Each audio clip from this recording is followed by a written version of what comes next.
Assalamualaikum warahmatullahi taala wabarakatuh. Buat ustazah dan juga rakan-rakan sekelas saya.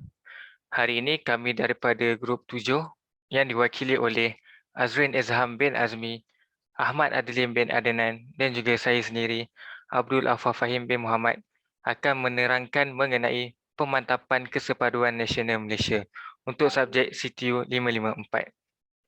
Saya sebagai pembentang pertama akan menerangkan mengenai objektif pembelajaran, kandungan topik, tiga lapisan perpaduan, perpaduan matlamat diidamkan dan juga perpaduan tahap dicapai. Jadinya mari kita mulakan. Okey, untuk objektif pembelajaran kali ini, ianya adalah untuk memberikan kefahaman kepada anda bagaimana proses pemantapan kesepaduan nasional di Malaysia. Jadinya sebagai kamu semua boleh lihat, saya selitkan gambar di sini. Gambar ini menunjukkan kepelbagaian masyarakat yang harmoni di Malaysia.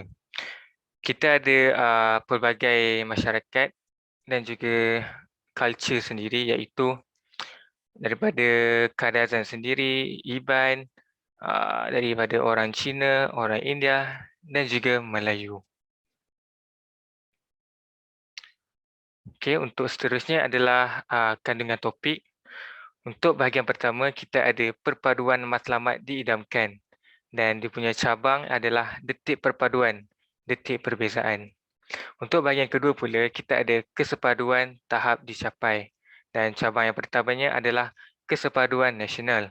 Cabang yang keduanya adalah kesepaduan sosial, defisit sosial dan cabang ketiganya adalah etos nasional.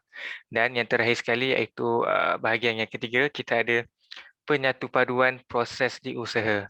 Dan cabang yang pertamanya adalah etnik, tahap keetnikan, batas etnik, hubungan sosial rentas etnik. Dan cabang yang keduanya adalah alat penyatu paduan, iaitu tawar-menawar, perundingan dan juga pengantaraan. Okey, untuk slide seterusnya adalah kita masuk kepada tiga lapisan perpaduan. Yang pertamanya adalah perpaduan. Perpaduan bermaksud kesatuan dan ianya adalah matlamat akhir yang diidamkan dalam sesebuah negara yang berbilang etnik. Untuk yang kedua pula ialah kesepaduan. Bersepadu menjadikan kesatuan yang utuh, iaitu keadaan aman, stabil, makmur dan sejahtera yang dicapai tetapi diakui masih terdapat perbezaan dalam bentuk defisit sosial dalam masyarakat. Dan yang ketiganya adalah penyatupaduan. Ianya merupakan proses menyatupadukan dan usaha ini berterusan pada peringkat semua lapisan masyarakat untuk menyelesaikan defisit sosial, berwahanakan tapak integrasi, berprinsipkan tawar-menawar, perundingan dan juga mediasi. Okey, untuk slide seterusnya kita masuk kepada bahagian 4.1, perpaduan matlamat diidamkan. So di sini kita ada 4 cabang yang tersendiri daripada perpaduan nasional itu. Yang pertamanya adalah rakyat daripada pelbagai etnik dan agama. Yang keduanya adalah wilayah hidup dengan aman sebagai satu bangsa. Yang ketiganya adalah komitmen yang penuh kepada identiti kebangsaan. Dan yang keempat adalah berlandaskan kepada perlembagaan persekutuan dan rukun negara. Jadinya perpaduan ini adalah sebagai suatu hasrat yang diidamkan adalah sukar diukur, dilihat secara nyata mahupun berkekalan. Perkara ini biasanya hadir mengikut keadaan, keperluan dan detik-detik tertentu secara formal dan tidak formal dalam kehidupan seharian masyarakat. Kita pergi ke bahagian seterusnya iaitu 4.1.1, detik perpaduan dan juga detik perbezaan. Yang pertamanya adalah saat yang boleh dilihat berlaku dalam kehidupan seharian masyarakat. Dan ini menunjukkan kepada antara suasana yang sering dilihat. Yang ditunjukkan muncul perpaduan adalah detik-detik seperti memberikan bantuan semasa bencana seperti bencana yang melanda sekarang iaitu COVID-19. bergotong royong membersihkan kawasan kampung, kunjung mengunjungi semasa perayaan dan sebagainya. Untuk seterusnya, kita beralih kepada 4.2, iaitu kesepaduan tahap dicapai. Ini bermaksud keadaan aman, stabil, makmur dan sejahtera yang dicapai tetapi diakui masih terdapat perbezaan dalam bentuk defisit sosial yang wujud dalam sesebuah masyarakat. Okey, kita ke bahagian seterusnya iaitu 4.2.1, kesepaduan nasional. Jadinya kesepaduan nasional ini dilihat sebagai satu proses dinamik apabila rakyat pelbagai kaum dan etnik dengan sosio budaya, agama, adat resam, bahasa dan wilayah yang berbeza dapat hidup dalam suasana aman, damai serta harmoni. Jadi saya serahkan kepada pembentang yang seterusnya. Sekian daripada saya sendiri. Assalamualaikum. Okay, Assalamualaikum warahmatullahi wabarakatuh. So, nama saya Azmi Izaham Azmi.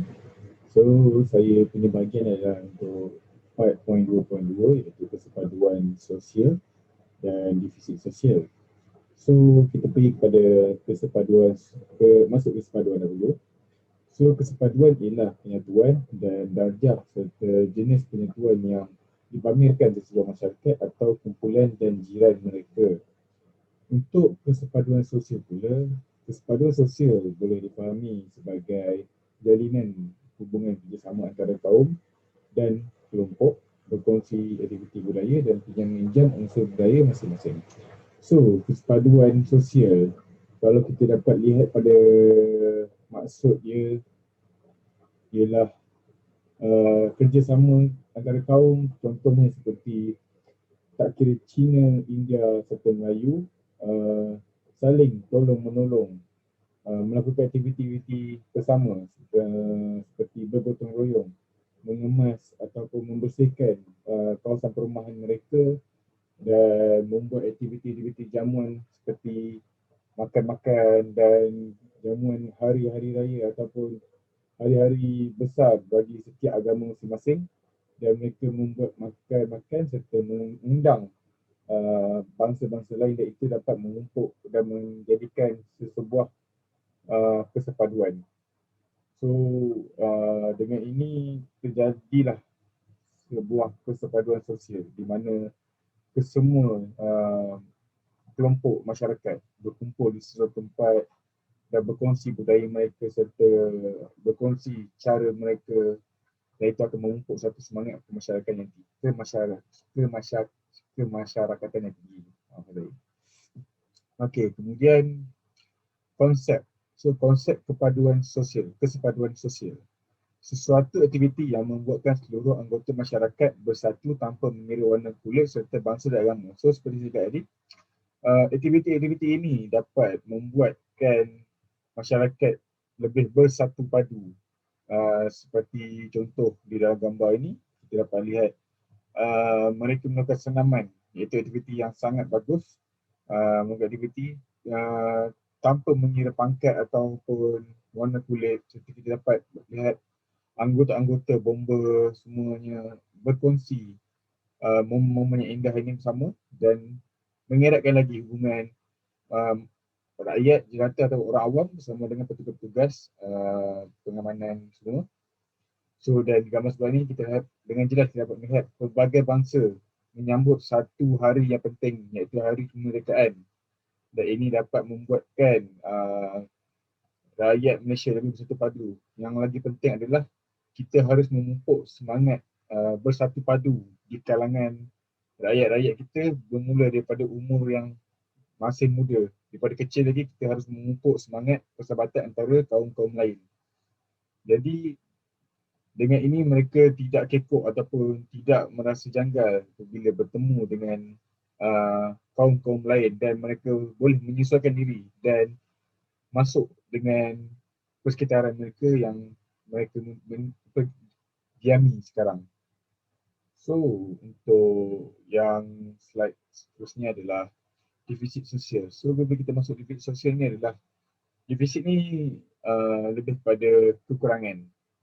So kekurangan dalam konteks sosial yang memerlukan usaha penyatu paduan berterusan untuk meningkatkan tahap kesepaduan. Kekurangan ini berlaku kerana perbezaan persepsi dan pendapat dari kalangan kelompok yang berbeza bermula dengan kelompok, individu dan keluarga. So dia boleh jadi kekurangan ini disebabkan oleh individu, keluarga dan kelompok ni. Seperti contoh, terdapat beberapa orang individu, keluarga atau kelompok yang mempunyai pemikiran yang negatif ataupun rasis terhadap agama-agama lain dan bangsa-bangsa lain. Dan perkara ini harus dipandang serius dan tidak boleh diambil mudah kerana dengan adanya pemikiran-pemikiran seperti ini akan dapat mewujudkan sebuah orang panggil keganasan ataupun jenayah dengan melakukan kekerasan terhadap agama lain, bangsa lain. Dan ini dapat membuatkan rakyat Malaysia tidak bersatu dan membuatkan negara ini akan terus merundung dan tidak akan berjaya sampai bila-bila. So dengan adanya sikap seperti ini, kita sebagai rakyat yang prihatin haruslah mengelak daripada terjerumus dalam golongan-golongan seperti ini dan harus memainkan peranan kita sebagai rakyat Malaysia yang bertanggungjawab dengan memberikan nasihat serta bimbingan atau penerangan tentang kepentingan hidup dalam sosial, hidup dalam keadaan yang aman dan kelebihan hidup bermasyarakat. Jadi divisi sosial ni lebihlah divisi sosial ni menunjukkan bahawa adanya di dalam masyarakat Malaysia ni orang-orang yang mempunyai pemikiran-pemikiran yang negatif. So kita harus ambil tindakan dan segera mengelakkan perkara yang berlaku terhadap diri kita sendiri. Jadi untuk slide seterusnya adalah tajuk 4.2.3 iaitu etos nasional. So etos nasional adalah ciri-ciri untuk masyarakat setempat yang mengikat seseorang individu dengan individu yang lain dan mengikat rakyat dengan negara melalui perkongsian nilai, perasaan dan semangat, kepercayaan dan identiti bersama. Selain itu, etos nasional merujuk kepada watak, karakter, sikap, etika, kepribadian dan keyakinan atas suatu perkara yang dapat menggambarkan ciri-ciri semangat yang dikongsi bersama oleh ahli masyarakat. Dengan wujudnya etos nasional dalam diri individu, maka ia dapat menggambarkan tentang sentimen kenegaraan yang berpaksikan kepada platform nasional. So, etos nasional ini lebih kepada watak ataupun persepsi ataupun sikap individu sebagai rakyat Malaysia untuk mewujudkan negara ini, untuk menjadikan negara ini lebih maju ataupun tidak. So, jika individu itu mempunyai pemikiran yang negatif, maka masyarakat ataupun keamanan dalam Malaysia ini akan terganggu ataupun terjejas. Jadi dengan mewujudkan event-event ataupun acara-acara seperti rumah terbuka, sukan neka, tanpa mengira bangsa dan kulit, mereka akan terus menjadi sahabat dan dapat membuatkan ataupun meningkatkan semangat persahabatan mereka dan membuatkan wujudnya dan ataupun terjalinnya hubungan yang erat antara agama dan agama yang lain serta bangsa-bangsa yang lain dan dapat membuatkan dan menghasilkan masyarakat Malaysia yang lebih maju dan berpemikiran lebih ke hadapan. So itu saja daripada saya. Saya teruskan kepada sahabat saya yang akan menerangkan tentang topik seterusnya. Assalamualaikum. Penyepaduan proses di usaha. Penyepaduan proses di usaha merupakan proses menyatu padukan. Ia merupakan usaha berterusan pada peringkat semua lapisan masyarakat untuk menyelesaikan defisit sosial berwahanakan tapak integrasi, berprinsipkan tawar-menawar, perundingan dan mediasi. Etnik. Tahap keetnikan, batas etnik, hubungan sosial dan rentas etnik. Ia mengukur tahap kesepaduan sosial yang dicapai pada peringkat nasional dengan mengemukakan satu nilai indeks yang akan dikenali sebagai Indeks Perpaduan Nasional. Menentukan kesan keseluruhan langsung dan tidak langsung, tahap keetnikan, batas etnik, hubungan rentas etnik, etos nasional dan tabir urus dan pembangunan terhadap kesepaduan sosial. Berikut adalah peratusan. Pada Jensen 1998 dan Bernard 1999 untuk konstruk kesepaduan sosial dan nasional. Rasa kekitaan 90.1%, keterangkuman 76%, penyertaan 87%, pengiktirafan 80.4%, legitimasi 77.3%, kesamarataan 82%. Etos Nasional Bangsa Malaysia daripada Mahathir Mohamad 1992. Perkongsian sejarah 81.9%, perkongsian nilai 84.4%, perasaan kekitaan bersama 91.9%, perkongsian masa depan 87.5%, kesetiaan 83.4%, komitmen 82.2%, keterikatan emosi negara 91.8%. Konstruk hubungan sosial rentas etnik daripada Mansur 2000 hingga ke 2019. Hubungan etnik antara individu 86.5%, hubungan etnik dalam komuniti 84.4%, tahap keaktifan penyertaan dalam institusi 59.9%. Konstruk batas etnik daripada BARTS pada tahun 1990, Mansur dan Bantun 1992, material 71%, status 61.4%, tuntutan sosial 67.1%, tindakan gantian 58.7%.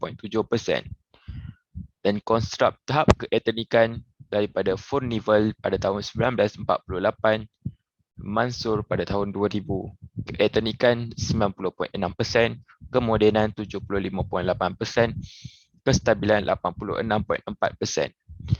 Konstruk tabir urus dan pembangunan.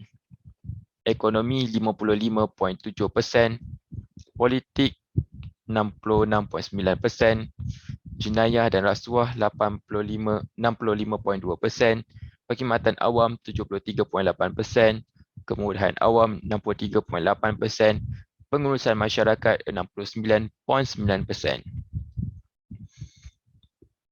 Alat penyatu paduan, tawar-menawar, perundingan dan pengantaraan.